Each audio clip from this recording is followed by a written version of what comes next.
Pai do Senhor, irmão Rui Versiani, Deus abençoe sua vida. É sempre um prazer ter o irmão aqui comigo. Deus abençoe.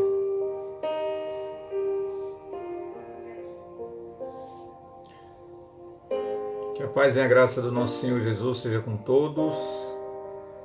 Nós vamos aguardar mais uns minutinhos para que demais irmãos estejam chegando, para que possamos fazer a nossa leitura. Os irmãos que já estão aí comigo, sejam bem-vindos em nome de Jesus. Você que já está aí comigo, peço que você pegue a sua Bíblia, né, e já deixe ela aberta no Evangelho de Jesus que escreveu Mateus. Amém?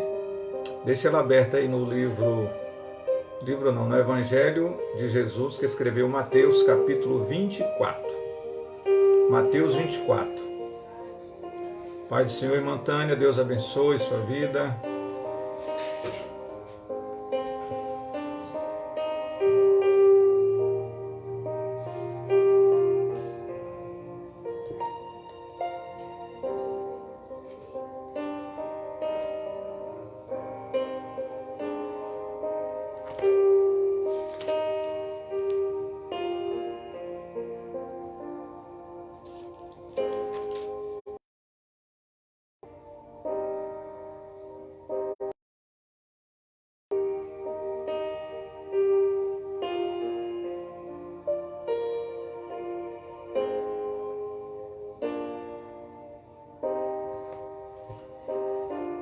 Pai do Senhor, irmão Everson, Deus abençoe.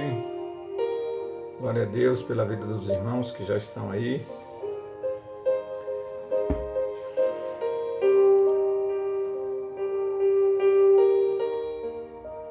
Quem for chegando agora, irmãos, já deixa a sua Bíblia aberta no Evangelho de Jesus, segundo Mateus, capítulo 24.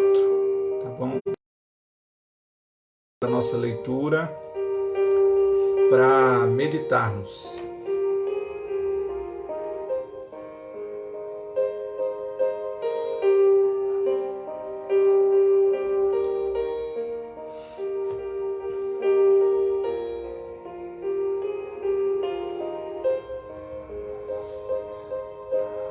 Esperar mais 2 minutinhos para a gente começar, tá, irmãos? Porque alguns irmãos estão chegando aí agora. É para todo mundo participar da leitura, tá?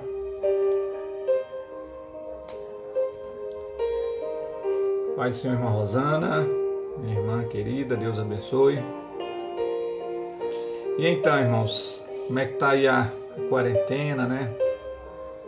Os irmãos estão mais confiantes de que vai passar logo, ou estão já temerosos de que talvez isso possa ser o fim?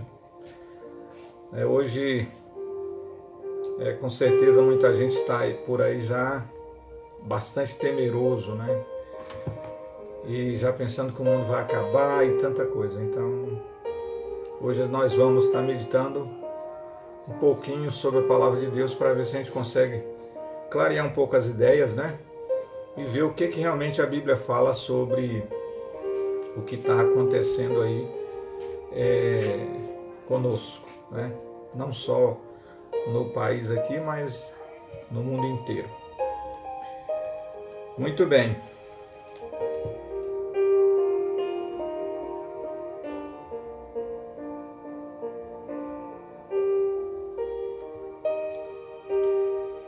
Eu quero pedir a você que já deixe sua Bíblia aberta no Evangelho de Jesus segundo Mateus, capítulo 24, tá?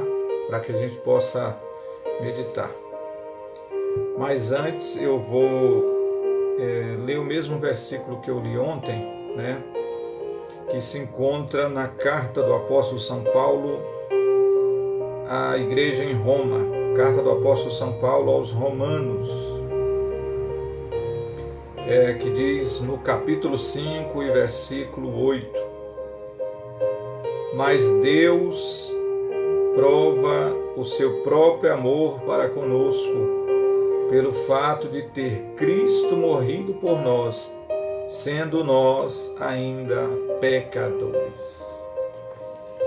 Vou ler também, como eu estou fazendo rotineiramente, ler também na Bíblia de edição católica, que no mesmo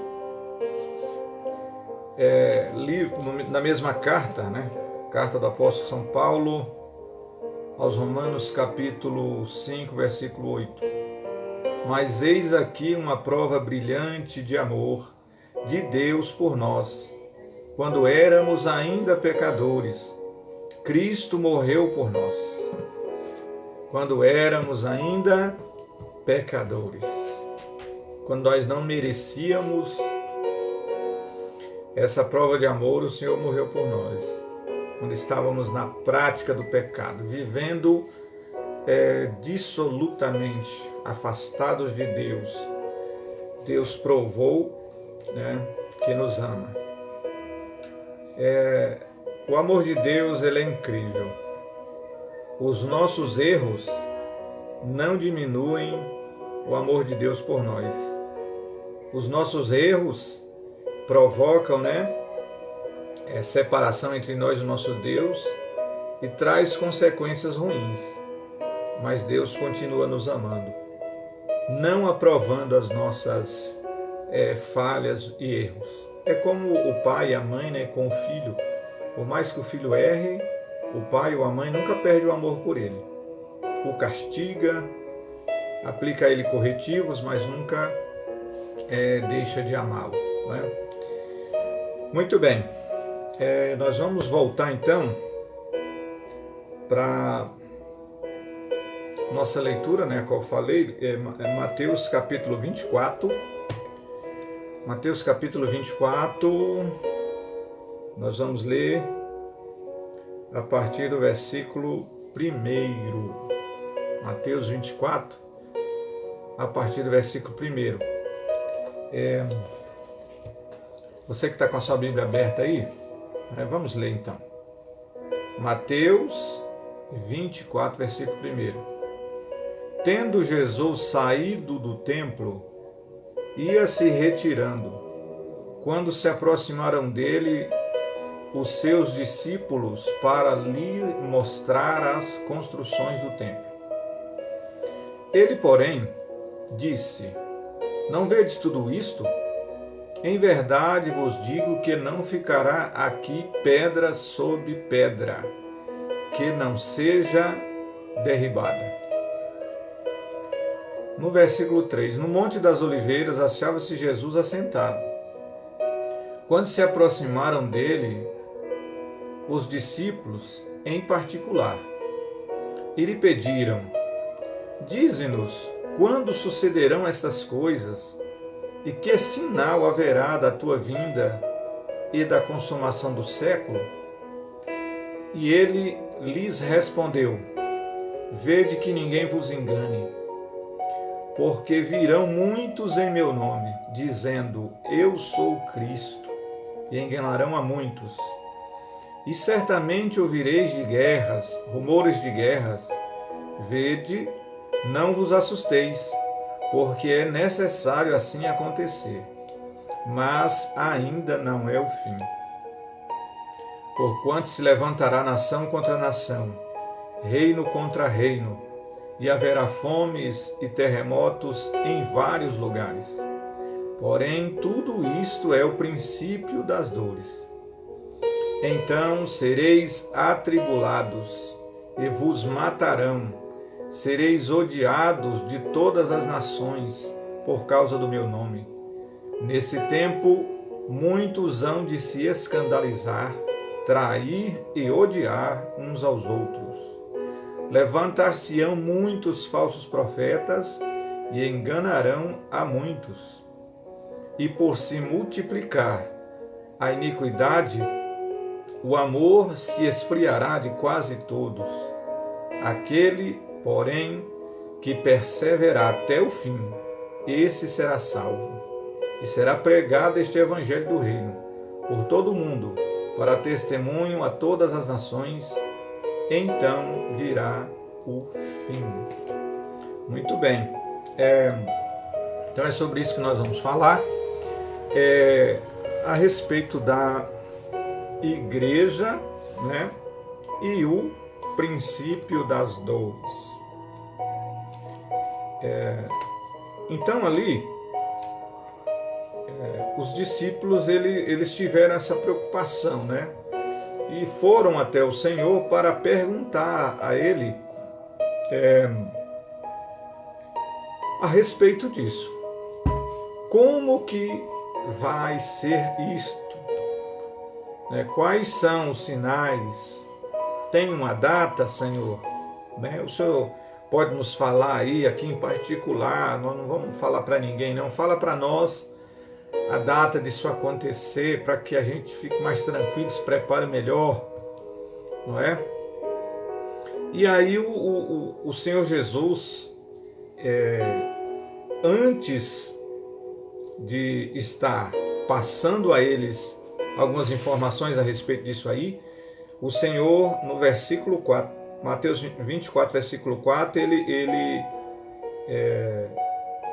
diz o seguinte: e lhes respondeu, logo em seguida ao questionamento e a preocupação deles, Jesus diz, a primeira coisa que Jesus vai falar é o seguinte: vede que ninguém vos engane. Esse mesmo assunto, né, quando você compara a Escritura com a Escritura, compara a Bíblia com a Bíblia, você vai encontrar em Marcos capítulo 13, do 3 ao 13, e também no Evangelho segundo Lucas, capítulo 21, do versículo 7 até o 19. Todas essas passagens paralelas, a gente lendo todas as três, antes de qualquer informação que Jesus vai passar, ele vai dizer isso: acautelai-vos, tomem cuidado para não serem enganados. E em todas as três passagens, Jesus frisa a questão da perseverança. Em Lucas ele vai dizer que é na vossa perseverança que ganhareis a vossa alma. Não é? É como eu tenho uma frase que eu gosto de falar sempre: é lutar para escapar no dia do arrebatamento. Não é escapar do arrebatamento, é escapar no arrebatamento. Então é na perseverança e tomando cuidado e com muita vigilância para não sermos enganados, porque realmente agora surgem muitos falsos profetas, muitas profecias, muitas visões, muitas revelações, não é?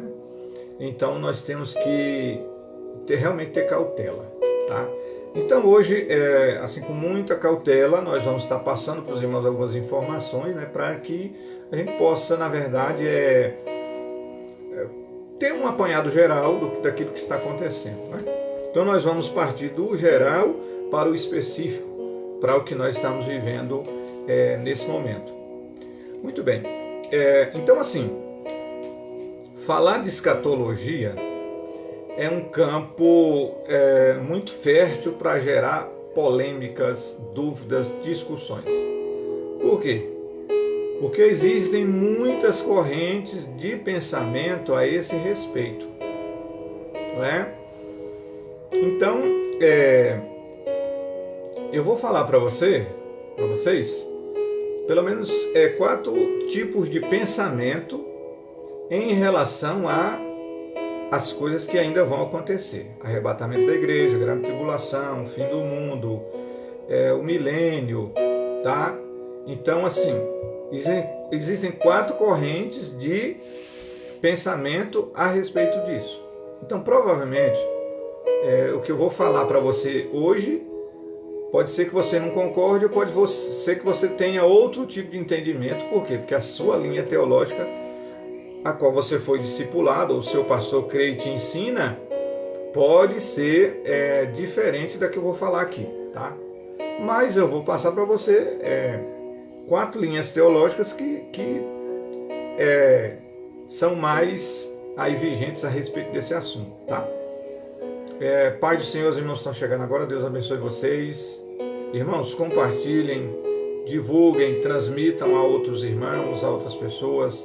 É a palavra de Deus, né? Nós não estamos aqui falando sobre uma placa de uma igreja, até porque, como nós estamos aí falando durante essa semana, isso agora é o que menos importa, né? Então, o que importa agora é a igreja como organismo vivo se preparar para o que virá. Lembra o que eu disse ontem? Nós estamos em treinamento. Você já se deu conta disso? Você está sendo treinado pelo Senhor, pelo Espírito Santo? Muito bem, então vamos falar dessas correntes teológicas a respeito do fim dos tempos. Você que chegou agora e vai estar conosco, deixa a sua Bíblia aberta em Mateus capítulo 24, tá bom? Mateus capítulo 24. Então a primeira linha teológica que eu quero falar para você é a linha teológica do pós-milenismo, pós-milenista. O que é isso? Nós temos uma sequência de acontecimentos que nós vamos estar falando aqui.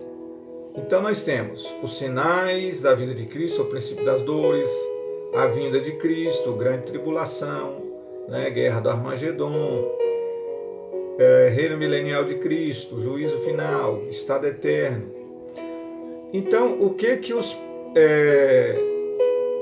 pós-milenistas eles acreditam, né? Eles acreditam que o arrebatamento da igreja se dará após o período milenial. O que acontece? A igreja passa todo o período da grande tribulação e após o milênio é que a igreja será arrebatada, os que estão vivos e os que foram mortos são ressuscitados, transformados, e assim se dá o arrebatamento. Então, o pós-milenismo, ele acredita, né, ou pós-tribulacionismo, ele acredita no arrebatamento depois da grande tribulação, né? Nós já temos o pré-milenismo ou pré-tribulacionismo. O que é isso? Para estes, né, o milênio ele é literal, Cristo virá literalmente para um período de 1000 anos de reinar aqui na Terra. Só que acontece, para estes, o arrebatamento, né, ele vem antes da grande tribulação.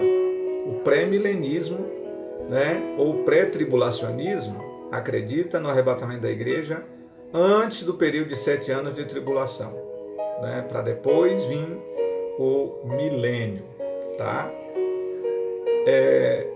Tem o pré-milenismo histórico. É muita coisa, né, irmãos? Mas eu preciso falar porque talvez você acredita de uma maneira diferente do que eu vou falar, tá? Não estou dizendo que a sua maneira é errada, porque tudo que eu estou falando para os irmãos, eles acham fundamento aqui, tá?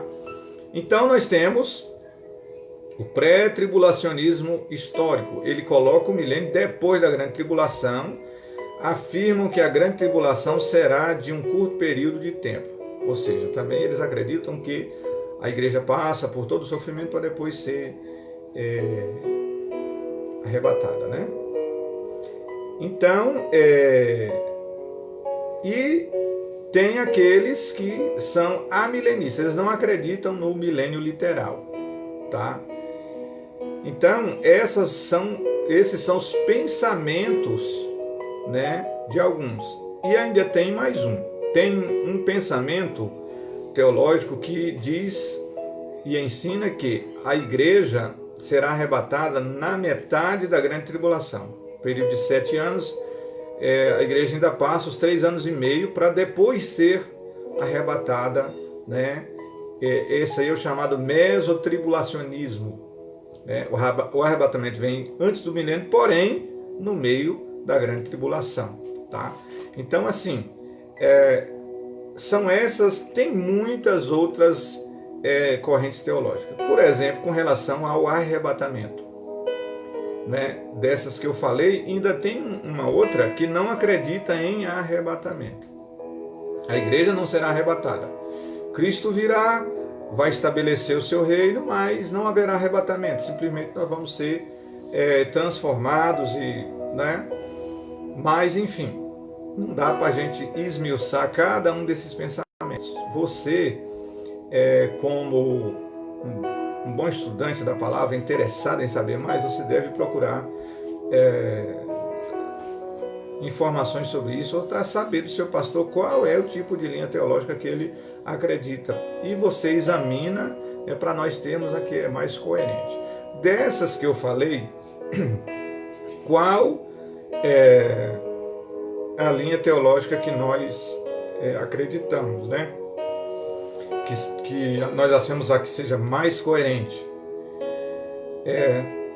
Nós acreditamos na linha teológica, né, que é o pré-tribulacionismo ou pré-milenismo, né?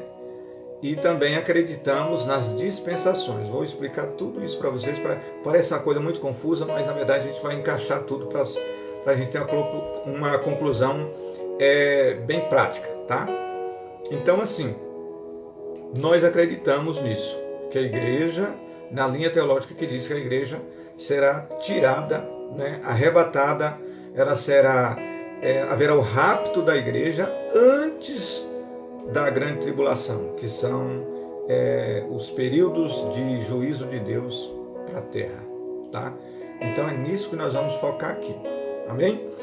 Então veja bem, vamos por partes, tá? Tenha um pouco de paciência, preste bastante atenção para que você possa estar interagindo conosco. Você que chegou agora, peça sua Bíblia, tá? Se você tem Bíblia católica, não tem problema, pega a sua Bíblia aí, coloca no Evangelho segundo Mateus, capítulo 24, né? Durante esses dias nós estamos citando até passagens na própria Bíblia católica. Então você que pega aí a sua Bíblia, né? Mateus, capítulo 24, e a partir do versículo 1, deixa aí que a gente vai estar conferindo, tá bom? Então veja bem, vamos falar primeiro, como eu disse que ainda vai partir do geral para chegar no específico, vamos falar primeiro das dispensações. O que são as dispensações? São os períodos de tempo durante a história bíblica, a história humana, né, que Deus trabalha de uma certa forma, de acordo com o comportamento da humanidade, Deus vai trabalhando. São as dispensações até nós chegarmos aonde estamos agora, nessa questão das dispensações, tá? Para a linha teológica que a gente acredita, então é de suma importância que você entenda isso aí, tá bom? São 7 dispensações, 7, e eu vou enumerar todas aqui para você. Então vamos lá. Então, a primeira dispensação, quando é que ela ocorre? Ela ocorre na criação, é chamada a dispensação da inocência, do período da inocência. Deus cria todas as coisas, lá em Gênesis capítulo 1, capítulo 2, capítulo 3, não é? Deus cria todas as coisas, cria o homem, forma o jardim do Éden, coloca lá, forma a mulher e coloca no jardim do Éden Adão e Eva. E aí o que acontece? Ali eles estão no período de inocência, não conhecem o bem e o mal. Aliás, só conhecem o bem, que é o Senhor, né? Por desobediência, né? Eles desacatam lá, desobedecem a ordem de Deus, que era para não comer daquele fruto proibido para eles.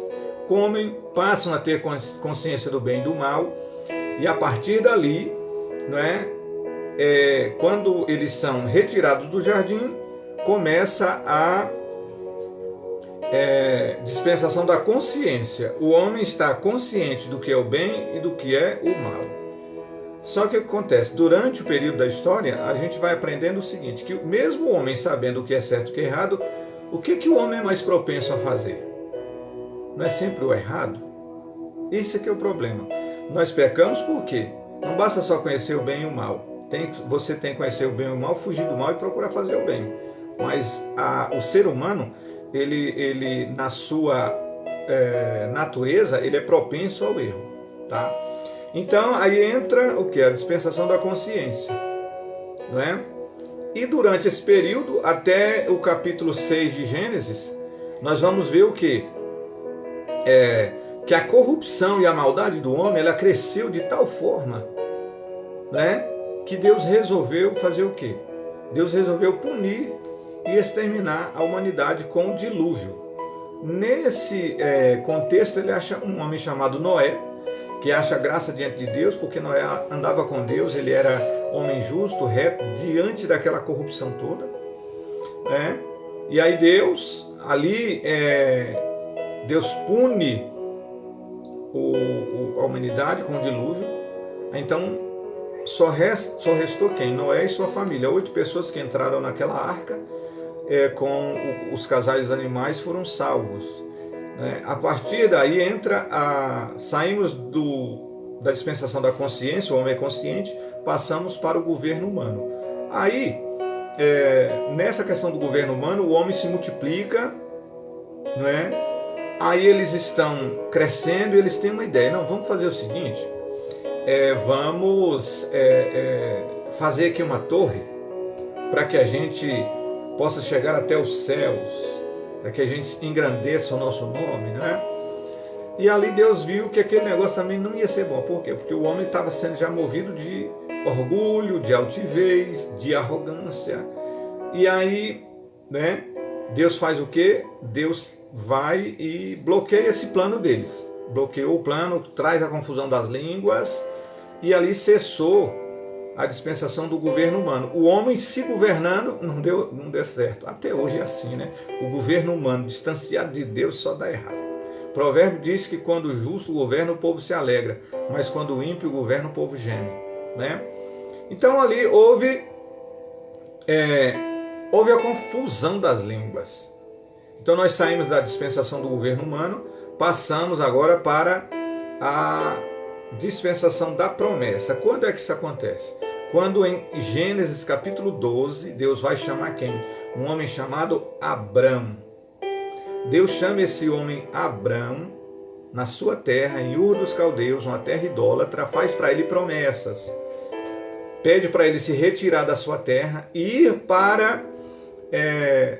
Pai do Senhor, a todos que estão chegando agora, Deus abençoe vocês. Ir para uma terra que Deus lhe mostraria. Então nós saímos da dispensação da inocência, saímos da dispensação da consciência, do governo humano, agora entramos na dispensação da promessa. A promessa que vai ser depositada em cima desse homem Abrão, que se torna o tronco principal da nação de Israel, da nação judaica, e Deus faz a ele promessas, que ele seria pai de numerosas nações, que a sua descendência seria como as estrelas do céu, não é? E que dele o Senhor faria uma grande nação, e que nele seriam abençoadas todas as nações da terra, né? E isso aconteceu porque em Cristo, que é descendência de Abraão, nós somos abençoados, né? Mas veja bem, então entramos na dispensação da promessa. A promessa depositada em cima de Abraão e da sua descendência, né? Olha o detalhe, quando Deus fala isso para Abraão, ele já tinha 99 anos, sua esposa também já bem idosa, ele idoso, sua esposa estéril, e aí acontece uma história maravilhosa entre Deus e esse homem, e é chamado amigo de Deus, mas essa é uma outra história, né? Então tá, aí a dispensação da promessa, ela vai até o Êxodo capítulo 19. Durante todo esse período, são vários os acontecimentos, né? Abraão morre, mas o seu descendente, que é Isaac, aí depois vem Jacó, né? E de Jacó 12 tribos que vão para o Egito, e lá no Egito, em terras estrangeiras, essas 12 tribos se multiplicam e dentro do Egito se torna uma grande nação. A dispensação da promessa. Quando chega em Êxodo, né, o povo está escravizado, o povo está gemendo, eles clamam a Deus, e aí Deus levanta um libertador, um homem chamado Moisés. Todo mundo conhece essa história. Moisés, pela mão de Moisés, né, e mandando 10 pragas no Egito, Deus liberta essa nação, né? Então saem do Egito ali mais de 3 milhões de pessoas, e até quando chega no Monte Sinai, ali do Êxodo capítulo 19, ali passamos da dispensação da promessa e entramos na dispensação da lei. A dispensação da lei, ela vai ali do Êxodo 19 até, né, o advento de Cristo. Porque quando Cristo veio, ele inaugura outra dispensação. Então o povo judeu viveu debaixo da lei. A lei veio para organizar o povo de maneira civil, religiosa, social, política, governamental. Então a lei era o parâmetro do comportamento para essa nação. Então essa é a quinta dispensação, a lei. Quando Cristo vem, nasce o Salvador, então ele inaugura um novo tempo, né? Quando ele morre, ressuscita após seus 3 anos de ministério terreno, dá-se início o quê? A dispensação da igreja, ou dispensação da graça, que é esse período que nós estamos vivendo agora. Onde está Israel agora? As primeiras dispensações, ou depois da dispensação da promessa, Deus vai tratando direto na formação desse povo. Agora, na dispensação da igreja, é o período que nós estamos vivendo, Cristo está tratando conosco de maneira direta. E onde está Israel? Israel continua sendo o povo de Deus. A última dispensação será a dispensação do reino milenial. Tá bom? Então são essas as 7 dispensações. E qual dessas nós estamos vivendo? O período da graça. O período da dispensação da igreja. Tá bem? Vamos voltar a falar nisso. Agora, para falar também, tem uma outra profecia que nós precisamos aprender. Por isso que é importante você estudar, né? E se ater sobre escatologia, as coisas futuras, para você não ficar ouvindo tanta coisa e somente ficar confusa, porque a gente tem que ir pela palavra de Deus. Então as dispensações são essas, tá? E agora, né, tudo isso que está acontecendo tem a ver também com a outra profecia, que não é para a igreja, mas para a nação de Israel, né? Ela está em Daniel capítulo 9, tá? Essa profecia, ela está lá em Daniel capítulo 9. E lá fala da profecia das 70 semanas. Né?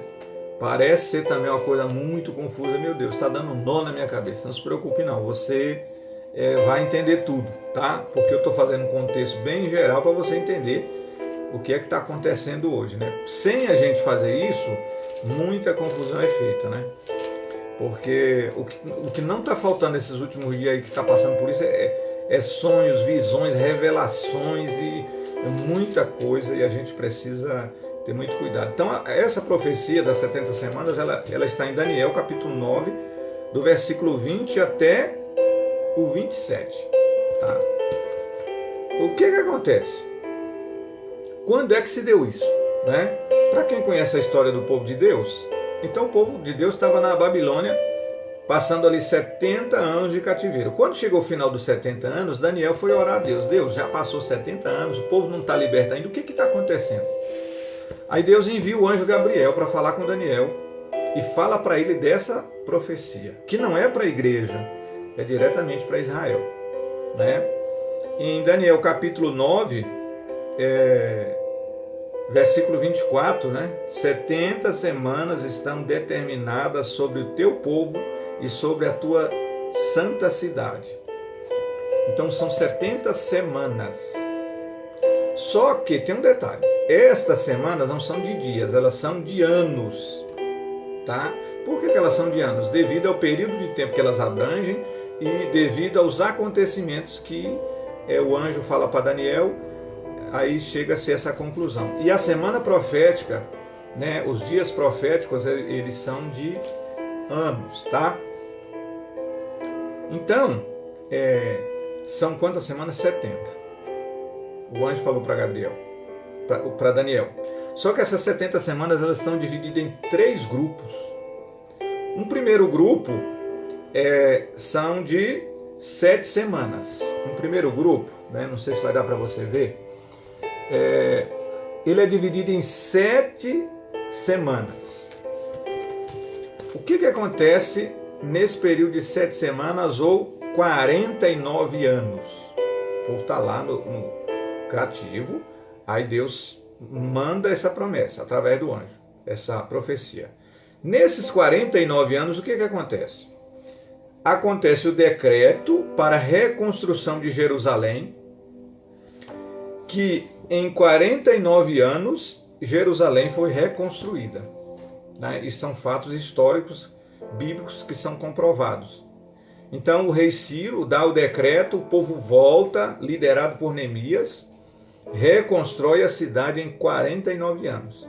Então 7 semanas, segundo a profecia, né, está descrito para acontecer isso. Depois, nós temos um segundo grupo de semanas, que são 62 semanas. Vai dar um total de 444 anos. O que acontece nesse período de 444 anos após a reconstrução de Jerusalém? O que vai acontecer nisso tudo? Vai acontecer o seguinte: o surgimento do Messias, que é Cristo, a morte de Cristo, né, e a destruição de Jerusalém no ano 70. Durante esse período de 444 anos. Acontece isso, né? Isso também, comprovadamente, dentro da Bíblia. Por quê? Quando Jerusalém foi construída, foi mais ou menos isso acontece e termina isso no ano mais ou menos 397 a.C. E aí você vê que de Malaquias até Mateus, né, o primeiro evangelho, dá um período aí de 400 anos. Esses 400 anos, né, é esse período que Deus vai preparando o mundo para a vinda do Messias. E aí acontece tudo. Vem o Messias, ele é rejeitado, ele é morto, né, e Jerusalém é destruída. Então, até agora, foi um grupo de 7 semanas, mais um grupo de 62. Então, dá 69 semanas. Já se cumpriram, comprovadamente. Como são 70 semanas, então falta uma semana, de 7 anos. Só que essa semana ela não se cumpriu ainda, devido aos acontecimentos descritos para acontecerem, né? Os estudiosos da Bíblia vão analisaram essa profecia e viram que ela ainda não aconteceu. Então aconteceram os fatos de 69 semanas, deu-se um intervalo e está esperando acontecer a última semana, né? Eu fiz um gráfico aqui meio que num rascunho, mas eu gostaria, se você puder entender, né, puder prestar atenção. Olha, então nós temos 69 semanas cumpridas, temos um intervalo e falta cumprir uma semana para as 70 semanas descritas para Israel. Esse período ele é chamado de intervalo ou dispensação da graça. Então, quando Cristo vem, morre, ressuscita, funda a igreja, Deus dá um tempo, porque essas profecias das 70 semanas elas vão se cumprindo cabalmente. Quando chega no período da graça, Deus abre um parêntese. Por que Deus abriu esse parêntese? Né? Por quê? Para nos alcançar. O período da graça, nós estamos vivendo agora, nessa época chamada hoje, o período ou a dispensação da graça. Saímos da lei, Cristo veio e inaugurou o período da graça, Deus deu um intervalo para que nesse intervalo nós fôssemos enxertados ou fôssemos adotados como filhos de Deus. É o período da graça. É o chamado, a chamada dispensação da igreja. O que está acontecendo agora nesse período? Com quem Deus está tratando? Conosco, não é? Ele enviou o Espírito Santo para nós, igreja. O que está acontecendo agora? A formação da igreja. Como que se forma a igreja? a salvação pela fé em Cristo, né? A salvação pela fé em Cristo, não por nosso merecimento, mas pelo mérito de Jesus Cristo de Nazaré. Então a igreja agora está sendo formada. E a igreja agora vive no princípio das dores. Né? Estes sinais que Cristo fala que estão vindo antes do fim dos tempos, ele para que a igreja fique atenta, né? Para que a igreja não se perca, para que nós não venhamos nos perder. Né? E aí, a última semana de 7 anos é chamado o período da tribulação. Por quê? Estude um pouco a profecia das 70 semanas, você vai ver que lá fala que esse período de 7 anos é para que se cumpra o tempo dos gentios. Né? Então, por que que nós acreditamos e achamos mais coerente acreditar no arrebatamento antes da tribulação, no pré-tribulacionismo? Por quê? Veja que Deus não faz nada sem propósito. Nenhuma dessas dispensações que eu falei para vocês é sem propósito. Nós temos um propósito de Deus para esse período que nós estamos vivendo, chamado igreja, a dispensação da igreja, e temos um propósito específico para este período de 7 anos, chamado Grande Tribulação. Qual é o propósito da Grande Tribulação? Trazer os juízos e punições sobre os ímpios, sobre aqueles que verdadeiramente rejeitam a palavra de Deus, por mais que eles sejam alcançados pela pregação, são pessoas, são seres humanos que vão rejeitar deliberadamente a ideia de Deus, a ideia da palavra, a ideia de se converterem, de largarem os seus caminhos pecaminosos. Né?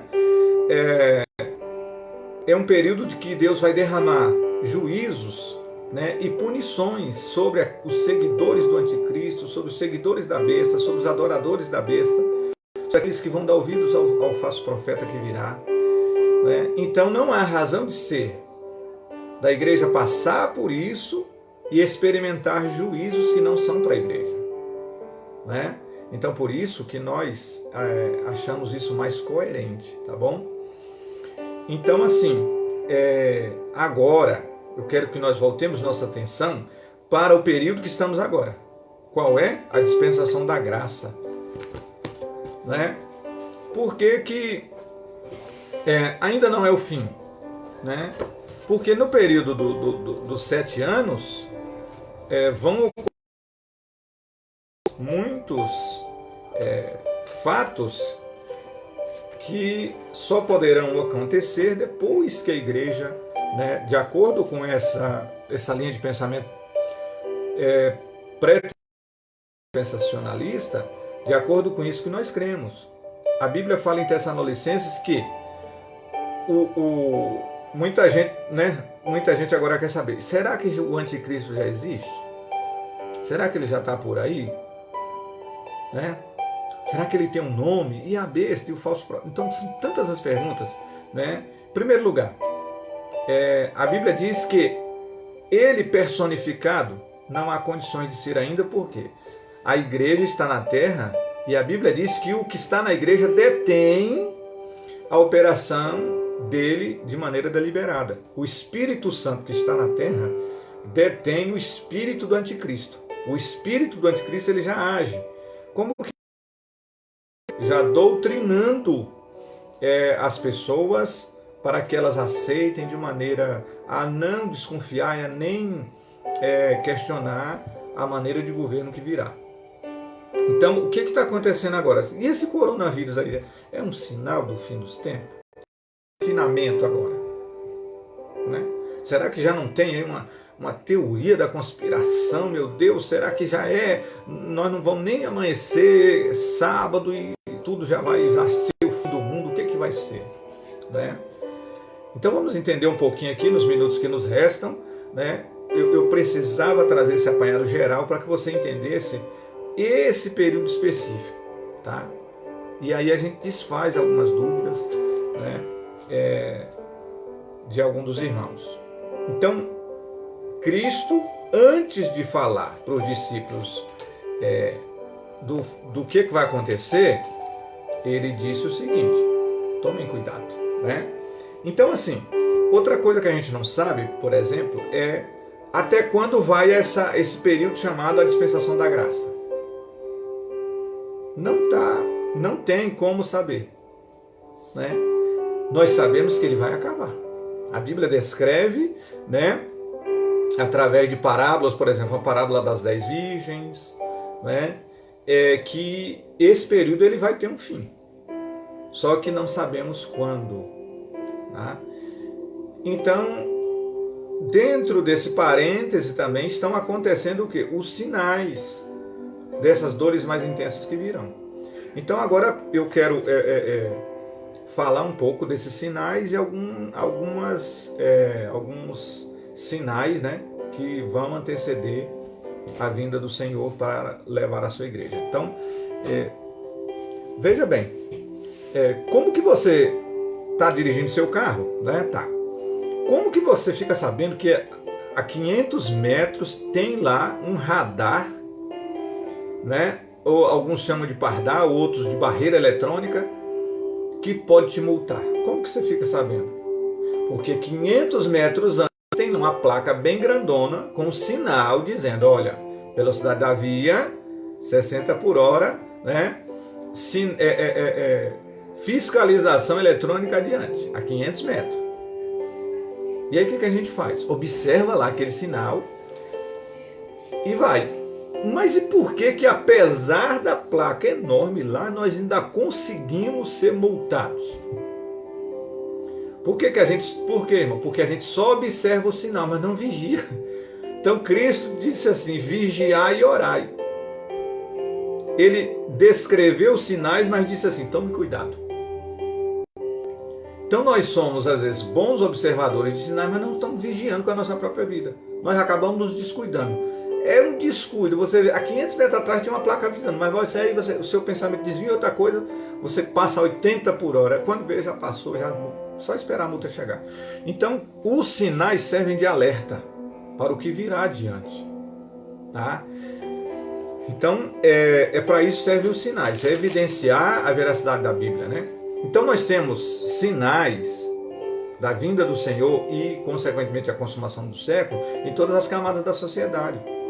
Nós temos, por exemplo, sinais políticos, tá? Os sinais políticos. O que acontece na política, a corrupção, a degradação moral, né? Tudo que nós estamos vendo aí no meio político, né? O crescente pensamento a respeito da ideia de se ter apenas um líder mundial, isso está na cabeça de muitos governantes, muitos chefes de país, muitos blocos econômicos, tá? A ideia de uma só moeda, a ideia de uma só religião, a ideia de uma só lei, tudo isso faz parte do pensamento político para os últimos anos, para os últimos tempos. Nós temos os sinais religiosos. Os sinais religiosos. Surgimento de falsos cristos, tudo isso está descrito aqui em Mateus. Falsos cristos, heresias, falsos mestres, falsas religiões, né? Quantos e quantos falsos cristos têm se levantado dizendo, eu sou... Infelizmente, até no Brasil a gente tem um, né? Chamado Henrique Cristo. Então, dizendo, eu sou o Cristo, eu faço milagre, eu sei que hora que o mundo vai acabar. Mas na verdade a gente vê que essas pessoas estão totalmente enganadas, cheias de engano. E o que é pior, tem pessoas para seguir. Irmão, sempre haverão os loucos nesse sentido. E sabe o que é pior? Haverão outros mais loucos ainda para seguir os tais. Por isso que Jesus fala que conhecereis a verdade, e a verdade liberta, né? Da ignorância de conhecimento, principalmente a respeito do plano de Deus para a humanidade. Então, os sinais religiosos estão aí, para todos verem. desse tempo, né, desses 40 minutos que nós estamos aqui falando, com certeza já surgiram um monte de falso Cristo, falso profeta, para enganar muita gente. Mas qual o meio de você não ser enganado? Tendo conhecimento da verdade, tá? Sinais, nós temos sinais sociais. O que acontece? São sinais que se evidenciam em todas as camadas da sociedade. As revoluções sociais, o desenvolvimento das ideologias, né? O aculturamento das pessoas, das crianças, são sinais sociais, né? A desigualdade social que existe são sinais da vinda de Cristo, né? Mateus 24, 36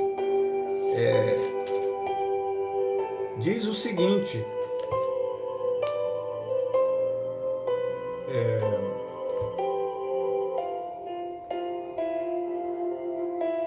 Mateus 24, 36. Não é essa a referência que eu quero ler para vocês. É Mateus 24, versículo 10. Nesse tempo, muitos hão de se escandalizar, trair e odiar uns aos outros. Né? Trair e odiar uns aos outros. Está na sociedade que nós estamos vivendo hoje. Gente, qualquer motivo é motivo de ódio, de traição. Isso está dentro da igreja, fora da igreja, na sociedade. As pessoas não têm mais tolerância umas com as outras, né?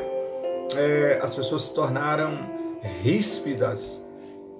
Isso é o sinal de que, né, o fim está próximo. Sinais naturais. O que acontece? São sinais que estão acontecendo na natureza. O que está acontecendo na natureza? Catástrofes naturais, no nosso país mesmo, nas grandes capitais, em que há crescimento desordenado, principalmente em áreas de risco, né? Nas encostas dos morros, nos lugares que são suscetíveis de serem alagados. Catástrofes naturais, acidentes ambientais, mudanças climáticas bruscas, né? Terremotos, maremotos, tsunamis, furacões, vendavais, tempestades, são sinais que a natureza nos oferece para que possamos observar e ver verdadeiramente o que Cristo falou é verdade. Né? Dentro desses sinais também nós temos o que? As epidemias, as doenças que se proliferam de maneira muito rápida, e quem transmite, os próprios seres humanos estão transmitindo essas doenças de um para o outro, né? Já vieram coisas piores do que o Covid-19. Provavelmente virão outras piores, né? Já veio o vírus Ebola, a gripe SARS, H1N1, a fome, né? São sinais sociais, né? Dentro dos sinais sociais está a fome. Tem gente passando fome. Por causa dessa questão que estamos atravessando no nosso país, pode ser que essa questão da fome venha a se agravar, não é? Nós temos os sinais que são observados para a igreja. Quais são os sinais que são apontados para a igreja? O esfriamento espiritual. Tem muita gente agora que está sentindo falta de ir à missa, de ir ao seu local de culto, de ir à igreja, né? Cultuar lá, a igreja protestante. Os lugares de culto, seja de qual for o credo, foram totalmente lacrados, não pode agora. Mas antes disso acontecer, quantos de nós tínhamos a oportunidade de ir à igreja, mas qualquer desculpa era suficiente para não ir? Esfriamento. O esfriamento do amor, né? Em todas as suas qualificações, o esfriamento do amor a Deus, do amor à obra de Deus, do amor ao próximo, tudo vai se esfriando. A secularização da igreja, né? A igreja, se não tomarmos cuidado, daqui a pouco ela está parecida com ela vai estar parecida com muita coisa, menos igreja. Principalmente no que se refere às nossas reuniões dentro do templo físico. Temos que ter cuidado com a secularização da igreja, né? A corrupção dos valores e costumes sadios que a igreja deve adotar está sendo corrompido, né? A imoralidade, a sensualidade, né? Os adultérios, as traições, as corrupções, os enganos, os valores cristãos estão sendo corrompidos dentro também da igreja. Infelizmente, temos que olhar isso, né? Porque são sinais da vida de Jesus. Mas também para a igreja há sinais de perseverança e avivamento. Mesmo com todo esse sinal acontecendo negativo para a igreja, existem ainda aqueles que estão perseverando, que estão buscando avivamento. Por quê? Porque Cristo disse o seguinte: aquele que perseverar até o fim, esse será salvo. Então tem muita gente que está vendo tudo se corrompendo, a maioria se corrompendo, mas ele não quer se corromper, ele quer se resguardar, tá? Então são situações que andam juntas. Agora imagine, Jesus diz que por se multiplicar essas imoralidades, essas corrupções, o amor, né, de todos quase que vai esfriar, de quase todos. Você sabe o que é o que Cristo fala aqui como iniquidade? Iniquidade é o pecado deliberadamente praticado, seguido de planejamento e sem arrependimento genuíno. Ou seja, eu faço, né? Às vezes sou descoberto, vou lá, confesso, daqui a pouco estou pronto para fazer a mesma coisa. Sem iniquidade. Pecado planejado e deliberadamente cometido, né? Aí o amor vai esfriando, daqui a pouco a pessoa está totalmente fora da comunhão. Mas aquele que perseverar, esse será salvo. Por fim, né, dentro dessas questões dos sinais, também existem os sinais científicos. Gente, como a ciência tem se multiplicado, como a ciência tem desenvolvido tecnologias que servem para o bem, como também para o mal. E outras que poderiam servir só para o bem, mas o ser humano é tão corrompido que acaba usando também para o mal. Não é? Então, está avançando numa velocidade muito grande. E a tecnologia será algo que o anticristo usará. Quando eu digo que a Bíblia fala que o espírito do anticristo já age, veja bem, ele já está doutrinando as pessoas. Vamos pegar um simples exemplo, vamos pegar o cartão de crédito. Né? Antes do cartão de crédito tinha o cheque. Aí veio o cartão de crédito, o cheque quase que foi abolido. Aí nós temos o cartão de crédito. O cartão de crédito, muito tempo depois, foi evoluindo a tecnologia e colocaram um chip no seu cartão de crédito. Aí você foi obrigado a ir voltar no seu banco para trocar o cartão, que foi gratuito. Por quê? Porque quando você colocou o seu cartão que não tinha chip lá na leitora do caixa eletrônico, foi colocada uma mensagem para você se dirigir à sua agência de origem. Você chega lá, isso aconteceu comigo, chega na fila, porque o meu cartão deu problema, não está tudo certinho, eu queria saber o que foi. Não, é porque agora nós modernizamos aqui a tecnologia, mais segurança. Aí agora o cartão ele tem chip para ficar mais seguro, oferecer mais segurança para você. Aí você pergunta, mas quanto custa isso? Não, é de graça. E agora nós temos o cartão com chip, né? Você sabe o que vai vir depois do cartão com chip? Que já está aí, né? Vai ter o próprio chip. O cartão vai ser eliminado. Dinheiro vivo está com os dias contados, meu irmão. Isso não é uma profecia, isso é a lógica do que está acontecendo para quem observa o cenário e para quem está a par do que a tecnologia já está sendo capaz de fazer. O chip já está sendo usado em seres humanos, nos Estados Unidos, em outros países, até mesmo no Brasil. Já tem essa ideia bem fixa, não é? É indolor. Nesse chip vai guardar todas as suas informações. Então, A ideia vai ser o seguinte, que vai servir para a maior segurança do indivíduo, né? Você vai estar seguro contra sequestro, contra assaltos, né? Se você já tem o cartão magnético, que você pode fazer tudo no débito, para que dinheiro vivo? Elimina dinheiro vivo. E se você já vai ter o chip implantado, para que cartão magnético? Dentro desse chip vai estar ali todas as suas informações, seus documentos pessoais, seu tipo sanguíneo, seu endereço, tudo está ali. Então você vai para o supermercado, passa a sua compra, na hora de você pagar, o que vai acontecer? Você vai colocar, né, ali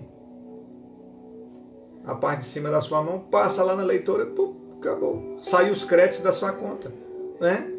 Pode ser que você ache isso uma previsão até meio, né, folclórica, mas a tecnologia já está aí, tá?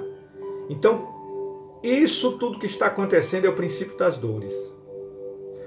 O coronavírus está aí causando dores em famílias que tiveram seus entes queridos mortos, né? Alguns já tinham doenças e foram contaminados com vírus, agravou a situação e elas vieram a falecer. A dor das pessoas que estão perdendo emprego, seus pais de família. A dor dos pais de família, do empresário que está tendo que fechar as portas da sua empresa por causa do mau planejamento em nosso país, em termos de contenção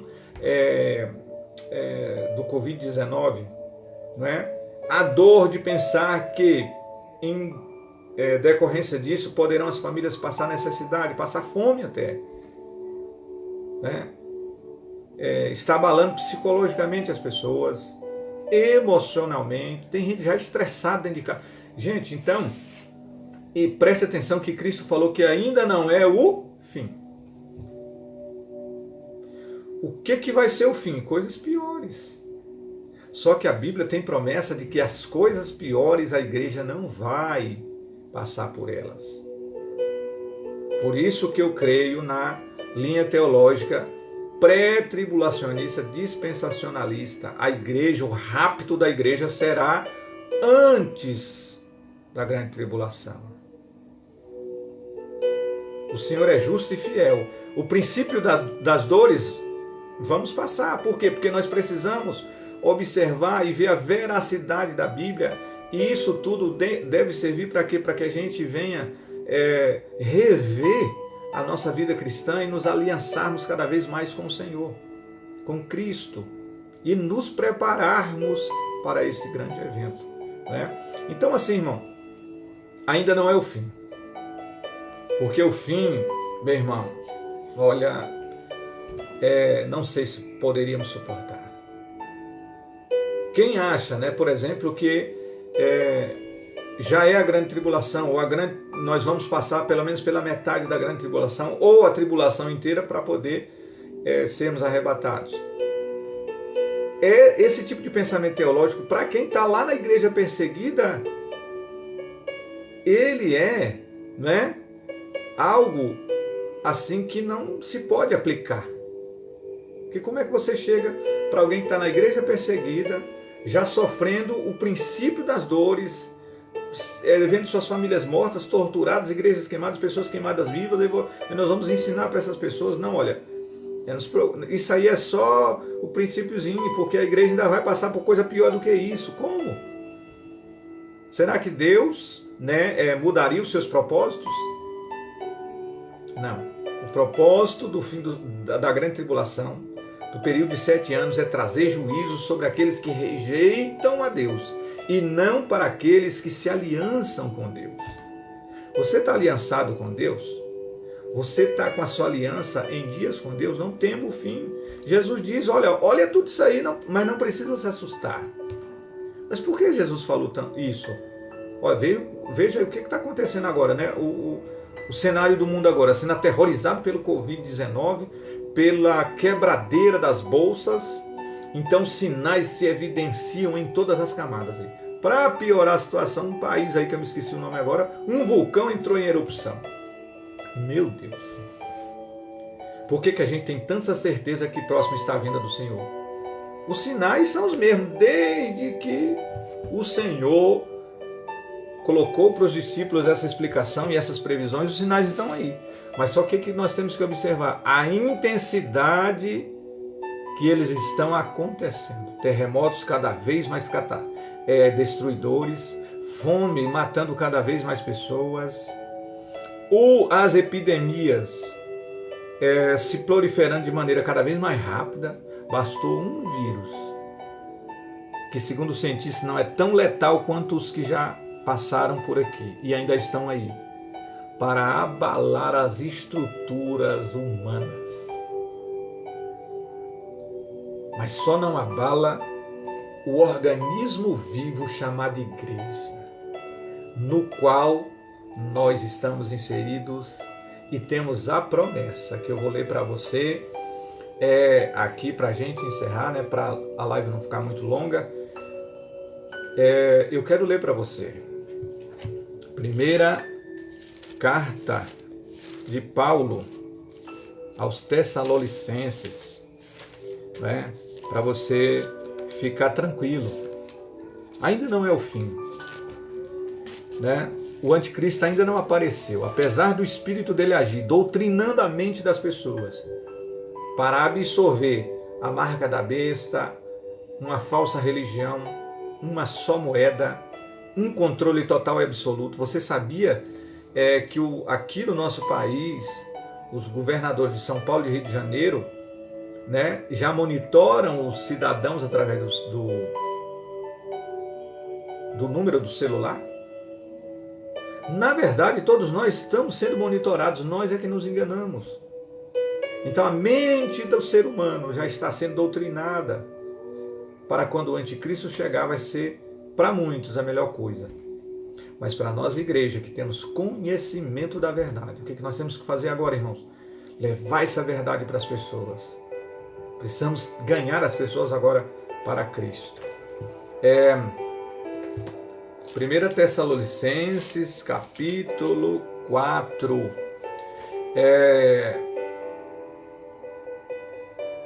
Versículo 15. Ora, ainda vos declaramos, pois, por palavra do Senhor, isto, nós os vivos que ficarmos até a vinda do Senhor, de modo algum precederemos os que dormem, porquanto o Senhor mesmo, dada a sua palavra de ordem, ouvida a voz do arcanjo, ressoada a trombeta de Deus, descerá dos céus, e os mortos em Cristo ressuscitarão primeiro. Depois nós, os vivos, os que ficarmos, seremos arrebatados juntamente com eles entre nuvens para o encontro do Senhor nos ares, e assim estaremos para sempre com o Senhor. Consolai-vos, pois, uns aos outros com essas palavras. Aqui está o consolo da igreja, né? O princípio das dores é o que estamos vendo aí, né? É o que nós estamos vendo, mas ainda não é o fim, porque quando o fim vier, não estaremos aqui, se assim permanecermos fiéis ao Senhor. Então essa é a palavra que eu quero deixar para nós. Não se assustem, não é? Não há como agora dizer quem é o anticristo, não há como agora dizer quem vai ser o falso profeta, porque são eventos que se seguirão após o término desse intervalo chamado dispensação da graça, que vai se dar segundo aquilo que eu acho mais coerente, segundo aquilo que eu estou passando para você. Pode ser que até você discorde de mim. Não estou aqui para causar polêmica. Estou aqui para levar uma palavra de esperança. Após o arrebatamento, a porta da graça, a dispensação da graça se finda e entra em cena para dar o cumprimento cabal às 70 profecias, às 70 semanas de Daniel, cuja profecia é para o povo de Israel e também para os ímpios. Será um período de juízo, derramamento de juízo e punição sobre os que rejeitaram a Deus e também de correção para Israel, a fim de resgatá-lo pelo fato deles terem rejeitado o Messias. Isso é um outro assunto que eu posso trazer depois. Mas Deus abençoe sua vida, né? Continue crendo. O princípio das dores está aí. Pode ser que ainda venha coisa daqui para frente pior do que o Covid-19. Mas ainda não é o fim. E quando o fim vier, a igreja do Senhor, assim eu creio, né? De acordo com a coerência das Escrituras, assim eu creio que a igreja do Senhor, todo aquele que clamar o nome do Senhor será salvo. Não estará aqui na terra para saber, para ver, para passar por isso. Então que Deus abençoe sua vida, Deus, né, te guarde. Se você está em dúvida sobre a sua salvação, se você está fora da comunhão com o Senhor, se você tem levado a sua vida cristã de maneira tal que você está vendo tudo acontecer, a Bíblia está se cumprindo aí na nossa frente, a viva e a cores. É tempo de você retornar ao Senhor, tomar o caminho de volta, né? E reatar a sua aliança com Cristo. Se você ainda não fez essa decisão e sente que o Espírito Santo está te impulsionando a isso, procure conhecer mais da verdade, procure conhecer mais das Escrituras, procure conhecer mais do plano específico do Senhor, de Jesus Cristo de Nazaré, para a nossa vida, para a sua vida. Conheça a verdade, seja liberto por ela e se decida por entregar a sua vida a Cristo, né?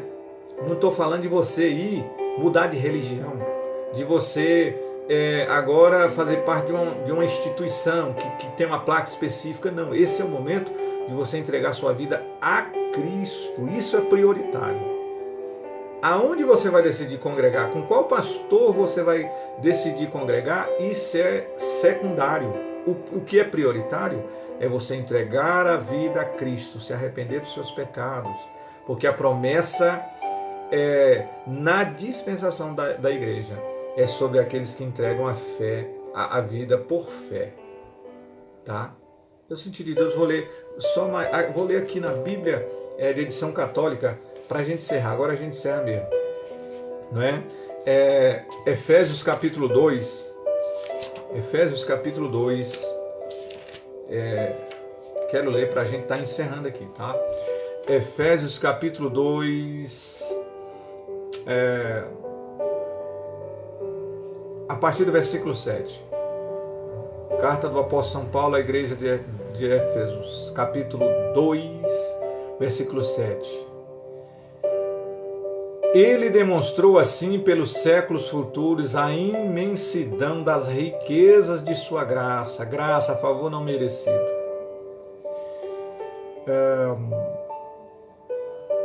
Pela bondade que tem para conosco em Jesus Cristo, porque é gratuitamente que fostes salvos, mediante a fé, ou seja, pela graça.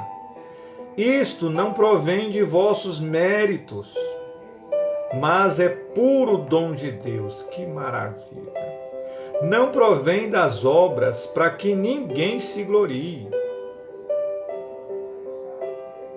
Somos obra sua, criados em Jesus Cristo para as boas ações que Deus de antemão preparou para que nós a praticássemos.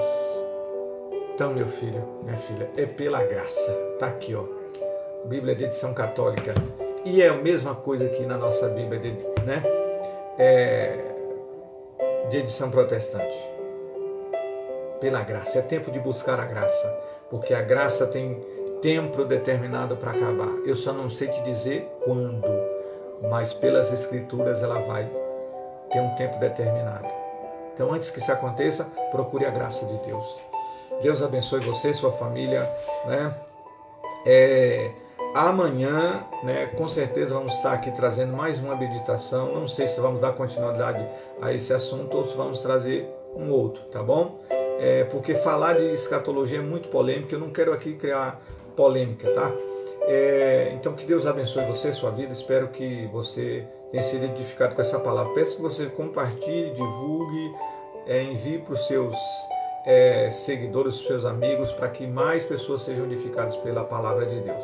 Deus abençoe você em nome de Jesus. Tenha um bom final de semana com sua família debaixo da graça de Deus.